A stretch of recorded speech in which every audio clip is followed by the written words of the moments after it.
যেদিক দু চোখ যায় শুধু বালি আর বালি। সে বালি সূর্যের আলোয় চিকচিক করে, বেলা বাড়ার সাথে পাল্লা দিয়ে বাড়ে সূর্যের তাপ। সে তাপ আগুনের হুলকার মতো, সামান্য আঁচ লাগলেই এই বুঝি ফুসকা পড়ে।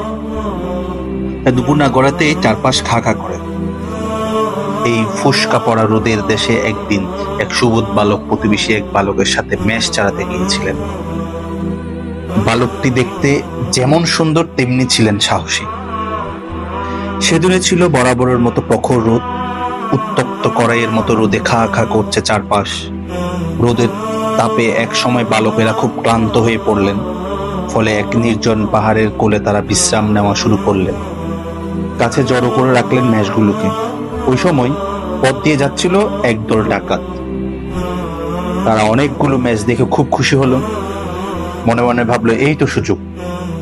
ছোট দুটো বালক তাদের কতটুকুই বা খুব বাধা দিতে পারে, এই ভেবে তারা হঠাৎ করে সেখানে উপস্থিত হলো এবং মেষগুলো নিয়ে পালাবার চেষ্টা করলো। ডাকাত দলকে দেখে একটি বালক ভয়ে লাগালো ঘোর।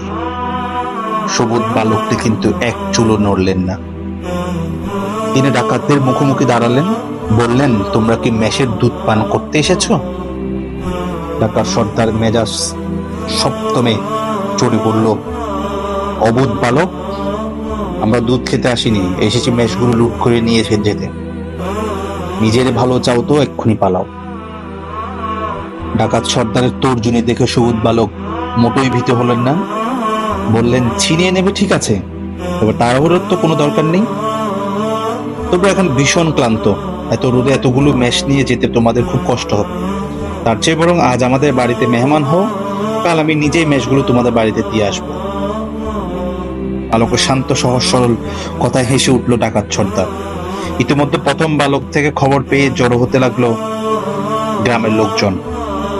তারা এক পর্যায়ে ডাকাত দলকে ঘিরে ফেললো, উদ্যত হলো তাদেরকে উত্তম মাধ্যম দেওয়ার।